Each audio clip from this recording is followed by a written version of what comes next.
The analysis of political identity is another important feature of political discourse analysis.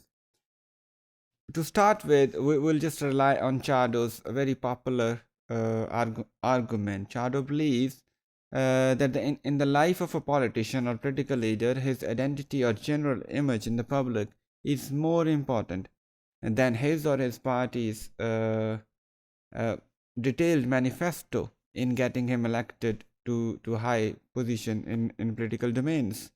Maybe, for example, in America, our president's own image and uh, public identity is more important in getting him presidential seat as compared to his party where he belongs to manifesto. So this is very interesting, and Chado further explains it with some kind of ironical astonishment.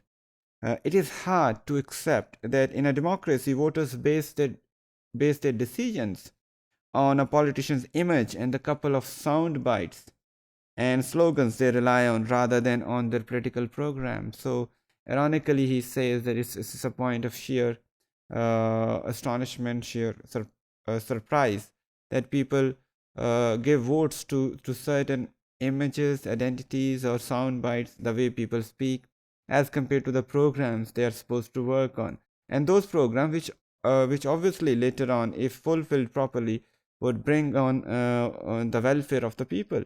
So people go after image and forget about their own welfare. That is the importance of political identity, and that's the importance of political discourse analysis in terms of identity factor. So it shows that it's very important to look into the image and how it is represented in political discourse. It may be an image of a person, a political leader, or image of a party or a state. So this image becomes a very important and powerful component of political discourse analysis. This may be applied to the case of Labour Party as a whole, who changed its name from Labour to New Labour, or uses the title New Labour in most of its recent discourses. As the identity of the party is essential to its success as the content of its manifestos, this part looks at how New Labour's identity is constructed through discourses by the party and its main leaders recently. And let's see what it means. The new phrase New Labour is taken to mean is taken to understand in the data available about parties' discourses. And after analysis of the connection between party names and party identity, we can identify some kind of pragmatic distinction between labor as a role and labor as a value. So they have constructed certain identities as a value also.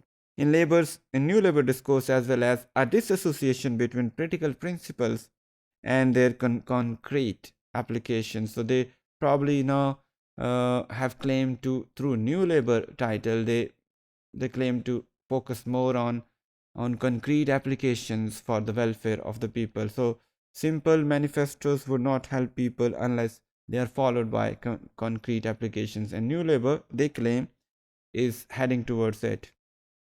These elements are central to the legitimization strategy of Blair and Brown, recently one of the popular labor leaders. Among popular labor leaders, the reconstruction of party identity after 1994 required a degree of disassociation from the past and from a series of negative political representations analyzed as pathological stereotypes. So a party felt deeply that they have to deviate from their previous identity, which is not helping them politically. So they developed somehow a change in name or change the way they need to be identified in British or international society, and they brought in some fresh air about their image. Two concrete, distinct counter strategies are then identified: appropriation of elements belonging to the conservative model of politics and how they could be redesigned, appropriated, and then reciprocation to recent trends. Names do play a very important. We won't get into the details of such analysis because that would need a lot of time, but we can only comment on names. Names or change in names can play an important roles in the construction of any identity, maybe individual or especially in groups. Name act like brands. And thus, an analysis of the various references to the Labour Party in the new data allows us to start determining how it is presented in discourse.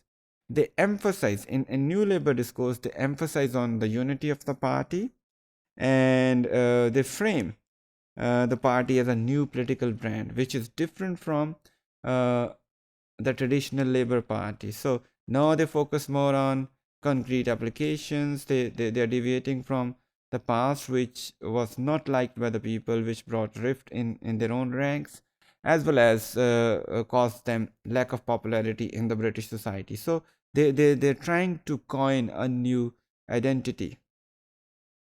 Labor, if you look at the grammatical construction, is a noun. For example, in phrases like vote for labor, labor is a noun. It can be used as a prenominal in examples like prenominal modifiers in like the Labour Party or Labour government, etc. In this, the Labour Party differs from Conservative Party. Conservative, the word conservative is a kind of adjective. It can be used as a noun when we pluralize it in conservatives, but we see how it is different. The word conservatism, which is related to conservative parties, refers solely to practical principles, not to the party. So, uh, in comparison, the word labor, new labor, refers to the party. At first glance, there seems to be more versatility in the word in the type of terminologies which are used for conservative party, because the terms like Tory or Tories are also used for them. So they have more versatility, more names than Labour or New Labour Party. But if you just look at it closely, you will find that the titles like Tory are uh, used in not in that positive terms by their opponents in their own manifestos or in their own speeches. So, especially in references which are based on New Labour and Conservative Party comparison, and we can see this title of Tory is not used by the party itself, by the Conservatives themselves. So it's used by their opponents. So it means this is used to refer to certain aspects which might put Conservative Party at some kind of disadvantage. In short, a brand is nothing more and nothing less than the good name of something that's on offer to the public. Obviously, a good name is a valuable thing.